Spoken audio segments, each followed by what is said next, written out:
Tell me who you are. My name is Liz Hannah. I'm a writer. That's Uh, about all I got. I wrote The Post. I wrote a movie called Longshot, and I worked on the Netflix series Mindhunter. this is taking place in the evening, so we're drinking. Yes. Cheers. Cheers. We're having our virtual happy hour right now. Yeah.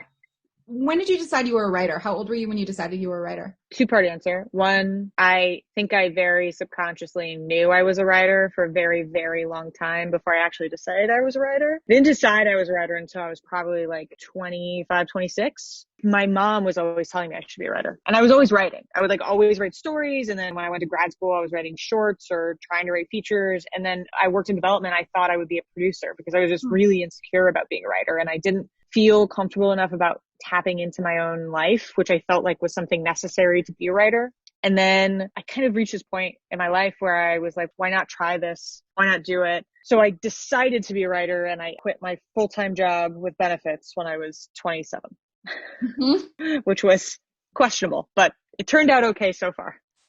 So pandemic is about as weird a time as I think any of us have been through in our lifetime. Even as somebody who's on deadline right now, I'm in a writer's room. I find it challenging to focus and be productive. And I am curious about basically your cheat sheet, the mind games you play with yourself, like the candle you light, or just, when you're approaching writing on a day when you don't fucking feel like it. Yeah. Which is most days. I don't love to sit down and write. I don't know a lot of writers that love to sit down and look at the blank page and they're like, great, there's 150 pages. Or if you're writing a show, you're like, there's 2,000 pages in front of me. It feels like a real weight and a real uphill climb. The weird thing for me during this is that I haven't worked from home for a long time. I've had an office for the last year. So you work in a room, you go someplace outside of your home. So my routine has been really sort of thrown into a new realm of reality, or it's been thrown a loop. So my old routine used to get up and go, and my office was about a half hour away from where I lived. So I'd have time to listen to a podcast, come down, check in with whatever I need to check in with. So by the time I went to the office, I couldn't have any excuses of I haven't done anything. And then I would either go into the room, or if it was a day that the room wasn't happening, I would just write. And now what it really is bartering with myself. That's my only trick I have now, is if I write these 5 pages, or I get these scenes done, or whatever the goal is that I set myself for the week, so by the end of this week, I want to have the first act of this outline done, or this whole outline done, or whatever it is, whatever my daily task is to help accomplish that, I am bartering with myself. You can watch an episode of whatever you're watching if you finish these 10 pages, or you can go work out if you can finish these 10 pages. It's the only thing I can get myself to feel motivated about. Otherwise, I'll just be on Twitter for 7 hours and then have not accomplished anything. So you kind of are being your own parent. It's like I'm being my own parent with homework, which I was horrible at homework. So it's really, I'm sure my parents are laughing their asses off right now. But my husband's also a writer, so I kind of feel like there's the two of us, that if he's not working, I'm judging him, and if I'm not working, he's judging me. There is a parent in the house as well. And then honestly, the thing at the end of the day for me is the deadlines, is making sure the people I'm working with are actually holding me to deadlines, with the human caveat of understanding the situation we're going through. So I would say these deadlines have probably all changed, and hopefully have all changed for all of us since we've gone through this quarantine. I feel like those of us who are writing for a living have it a little easier in a time like this, just because the deadline equals a paycheck for us. So that takes a lot of the preciousness out of it. For me anyway, because I'm practical about it and because I really have to pay the bills, it engages this part of my brain that's like, well, whether it is good or bad, it is the best you can do today, which is something that I remember really struggling a lot with when I was self-starting, when I was writing while I had a day job. I do these Q&As on Instagram, and a lot of people ask different versions of the same kind of question that's just about basically contending with starting. So when I wrote my first feature, I had a day job, and it was a demanding day job. It was a really great job, and I found it really hard to motivate for a long time. And I still do, frankly, in the feature world with specs or things that don't have a deadline or don't have momentum. I find it very hard to self-motivate to get them done, mostly because I'm too heady and I I talk myself out of it, and I don't have the practicality of not being precious. I can become much too precious about my work, and then that's a completely self-defeating prophecy, because then I just don't sit down, and it doesn't matter what you write. It doesn't matter if it's precious or not. You haven't written anything. You've totally screwed yourself. So for me, this starting out, I just got to a point where I was like, where do I want my life to be? Do I want to keep working here not knowing that I could have done something else? Because I was really happy at my job. And so I could have stayed working there, but I just, hang on. Hey, hey, hey, we're getting a hold, Doug. Please hold just 1 second. Hey, hey, hey, you monster. The puppy is a real issue in my life.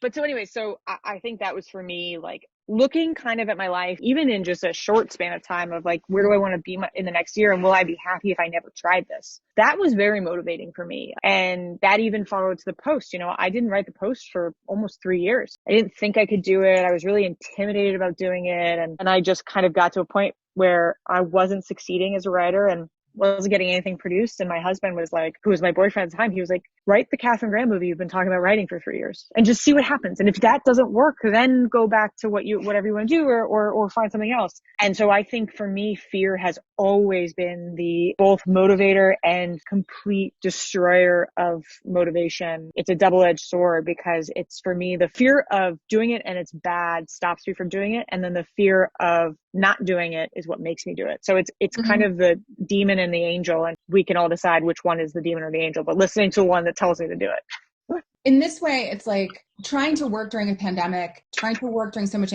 uncertainty. People are scared about all kinds of stuff. One situation is a little bit different, but all of us have some version of a bad situation in some way. So on the one hand, that makes it harder, but on the other hand, it's sort of a crucible for what you're talking about. I mean, if you have it in your heart to be a writer, then while times outside are so crazy and hard and uncertain, maybe it shrinks the preciousness down to size. That like our fear of being seen on the page is not good enough. Maybe like you hold that up against the possibility of somebody that you love getting really, really sick, or never doing it, or coming out the other side of this to a culture that's vastly changed in some way we can't predict. Yeah, I agree. Totally. And this also happened with the post a lot, was what's the worst that could happen? What is the worst that could happen? I mean, so you want to be a writer, your fear or your stress or not having enough time or any of these things are stopping you from doing it. Okay. You do it. Now, here's what happens for me when it did happen, was like, I suddenly realized that I had a life that was so wonderful outside of being a writer. I have a wonderful family. I have a wonderful husband. I have a wonderful life that, if I didn't have my career as a writer, would be just as wonderful. My career as a writer is incredible and I love it. And it's so important to me, and it's important to me expressing myself and ambition and all those things. But if I lost it, or if I'd never had it, I would still have all those other things. Once I realized that, frankly, like a lot of my fear went away and a lot of my stress went away, because I wasn't putting this weight on myself. I was like, if I'm a librarian, that's fine with me. If I'm not putting librarians down at all, I'm actually like, being a librarian sounds dope and I would be into it. For me, my career is so much more beautiful because I have people to share it with, and not vice versa. If it's not at the very central nugget of your entire identity, then some of the yes, off. I would hope me being a writer is probably the least interesting thing about me. That doesn't negate how much I love doing it. It doesn't negate how much I love working in this industry and having the ability to do it and appreciate all the things that I have. But I just think that putting the pressure on it of being the only value in yourself as your identity is really belittling to the rest of yourself. So right now, are you in a room right now for a TV show? I am not. You're staying at home. Yes. And you make your own schedule. I do, hypothetically. Yes, I should be. Yes, I do. Yeah. I was in a room, I executive produced a show that we wrapped the room February 1st. And then so the last 2 months before this happened, or month before this happened, I was working out of my office. I mean, I don't know what will happen, but I'm adapting a book to direct for Universal that was supposed to happen next year at some point. And so that's what I'm working on. And the schedule is purely up to me. I am not dictated by anybody else right now. You're in the situation I think most people are in, where you kind of have to create your entire life inside your house right now. With another writer, which is, I think, the interesting thing. Now it's almost like second nature to just be like, hey, so what are you doing now? You send that email? No? Okay. You could send that email. I'm just saying, if you have the time, you could send that email. Or like, hey, do you work on that outline? Oh, you didn't. Cool. You know, he's always my first read. I'm his first read. And it's nice, actually. That's the best thing to have now, is the time to really get into stuff. And so, although I'm not in a room, we're kind of each other's room. Like, we Mhm. bounce we break things together. And we have a 6x5 board in our loft. That's our whiteboard that is currently occupied by a feature that I'm doing, that he and I will go up there and sort of just sit and stare at for a while, and he'll help me break it, or we'll switch off and stuff. So it is helpful to live with another writer, but I will also say there's some guilt in it when he's writing and I'm not. I have to say that's a different version of having help than I've Oh, heard before, because there's having a room or an assistant or someone whose job it is to funnel your stuff onto the board, basically. And then there's having a writing partner where you're working on the same project. But what you're talking about truly is like a barter situation in a way. Yeah. Where Yes. he is your room for a minute and then you're his room, and you read for each other, but not necessarily put your names on each other's stuff. No, never. And we never touch each other's work. And there's a real respect for what our strengths and weaknesses are. And he is so good at structure. He's so good at sort of seeing a world and world building, which is, in all honesty, something I'm not great at, particularly once I get locked into a structure. And then on the flip side with him is, like, I latch purely onto anything like character arc, character journey. It is my drug, is where I get into it. So that's where I can sort of zone in. Not that he's not exceptional at it, but it's coming, I think, from really a feature to TV world, is like, that's just where I'm looking. In a feature world, character arc is sort of the only thing I look at. So it's really helpful to have that, and to have somebody who you're not competing, you're not ever pressuring each other on anything. And so it's very helpful in this, and to honestly had that experience when we moved in together, to have that to share. I think a lot of times the subtext of questions that I get from writers starting out sort of implies to me that they're putting great importance on whatever their next piece of material is. They don't want to waste any of the words, because this next word might be the one that sort of breaks through, versus being like, well, it's a long road. You don't know which script Spielberg is going to be like, this is cool, right? Sure. You Yeah, hope sure. it's going to happen, like it happened with you. But like, in the meantime, you're just writing every day. And so there's a generosity to what you're describing, where it makes you such a better writer to go and see somebody else's problems purely to help them do their thing. That's not even really your thing. That's the opposite of wasted effort. Because totally. It helps me so much to sit in a room with him and talk about whatever pilot he's working on, or talk about an idea he has. I talk about this a lot, is the writing time, which is really important. I make a list of movies and books and I make a playlist and stuff that's specific to a project I'm working on, so that when I'm stuck, or frankly, there's a pandemic happening and I just can't open my laptop that day to write, I'll still be working, because I'll be watching these references or watching these things, but you're still sort of consciously, while you're doing that, thinking about what you're working on. Whereas when you talk to somebody else about their work, and particularly something that has nothing to do with you or anything to do with kind of what you're good at, and there's no responsibility in it, you're just helping, it gives you this freedom in your brain to just relax and you breathe. And I've been so fortunate to have people and colleagues and friends in my life who have read stuff for me and given me notes without anything in return for a really long time. And that,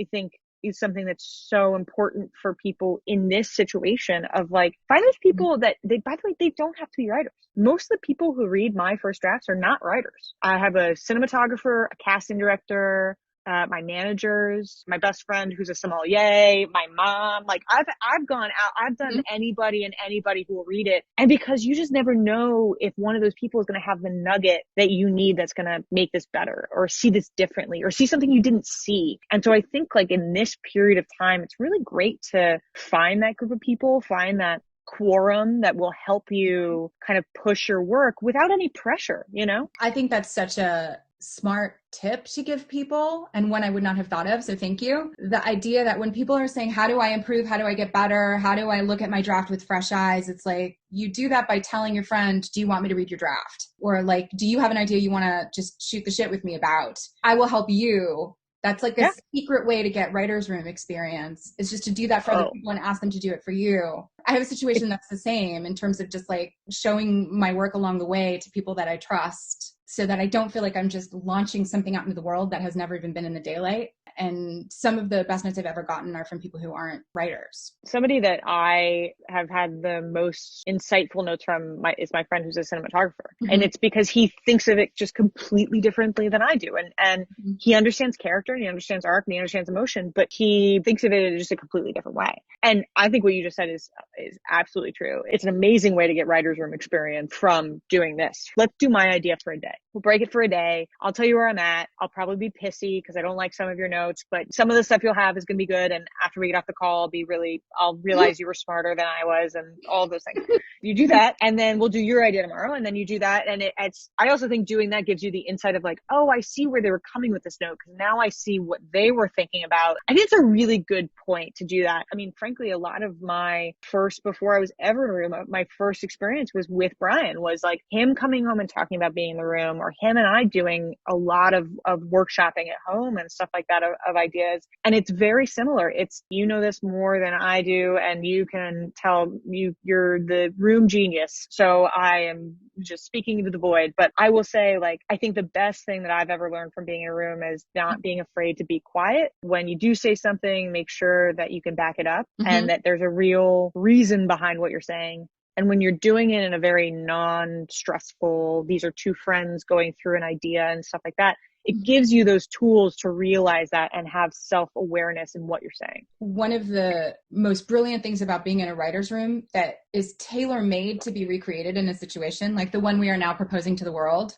People get a Zoom buddy while they're at home and just act as each other's rooms to flesh out ideas. So when you're in a writer's room, especially when you're on a staff, I mean, the difference between being a staff and a showrunner is if you're a showrunner, you're leading this process. And if you're on a staff, you're just participating in this process. But the process is solve the next problem, solve the next problem, solve the next problem. Add all of these things together and you get the structure of an episode. So what it trains your brain to do is continually ask yourself, wait, what problem am I trying to solve right now? And that question starts to illuminate, like, what is the story about? Why do we want to tell it? What's important about it? Why now? Those questions have to be answered for you to be able to do your job. When you're in the listening box on the Zoom, then you're in a position to really flex that muscle because you're like, I'll be like, what problem am I trying to help Liz solve right now? And when you go back to your own writing, you'll be a different writer. Thing for me that is the most interesting is I just was in this room and we had this amazing writer in the room where he would sort of always figure out what the problem is that we weren't addressing. And that's the underlying thing that I think is the hardest. And really something that in a room is so invaluable is, and for me, writing features is so invaluable from people who read, notes. It doesn't have to be about TV. If you're doing a feature, you can be stuck on something and be like, why am I stuck on this? And somebody can read it and be like, well, it's because of this. You're not answering this question. If I'm running a room, I often get very distracted in what I think the question is. There is this like amazing person that can be in a room that has the ability to not tell you you're dumb, that you're not asking the right question, but say, wait, have we answered this question? Is this another question we should be asking? That could be the thing that you're like, oh yeah, of course. Yes, that is the question we should be asking. So I think there's an insight that can be done in these Zoom buddies, which I love this idea. And the other thing I would say, and this is the most important thing, it goes to giving notes. It goes to these Zoom buddy rooms, which I'm obsessed with. It also goes to, I think, being in a room, which is what does the person who's writing it want to say?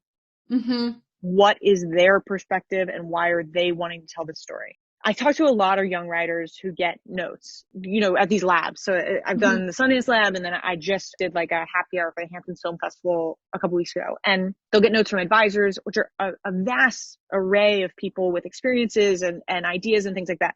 Some of those people may not want to make the same movie or TV show or whatever it is that person wants to make, or just may not be able to see that in their head. So their notes may be shifted towards what they want to do rather than what the writer wants to do. And that I think is really important to keep in mind when you're doing notes or doing a room is what is sort of the thesis of this? What is our POV? And then let me adjust all my notes and my thoughts and my questions to be in service of that rather than, well, I think you should do it this way, or I think we should be doing it this way. So I'm going to adjust all my questions and notes and everything to service that. Right. Yes. I love our new invention. I think it's great. I'm really into it. I think it's a really good tip. I do too. I'm like, I need to find some writer buddies also to be pitching while I feel like I could do like a little room while we're doing this. I'll be honest, I do the imaginary friend version of this as well, where when Mm-hmm. I'm working on a project, sometimes I'll drive around and I will fake interview myself as, somebody on NPR or something. I imagine the questions people would ask me about the project, which is it's a little narcissistic to be like imagining it's done and it's amazing, No, but it's but it helpful helps me actually. zero in. So in the absence of a Zoom buddy, I would just say, imagine you're Zooming with Oprah and the Well, kinds of I would like to questions you would imagine that all the ask. time. That Yeah, sounds great. this was fabulous. This was great. We invented a new form of partnership, writing partnership. I know. I feel like we should do a like let's check back in a couple weeks and see how everybody's Zoom buddies are doing. I love that. We should do that. Let's do it. Great.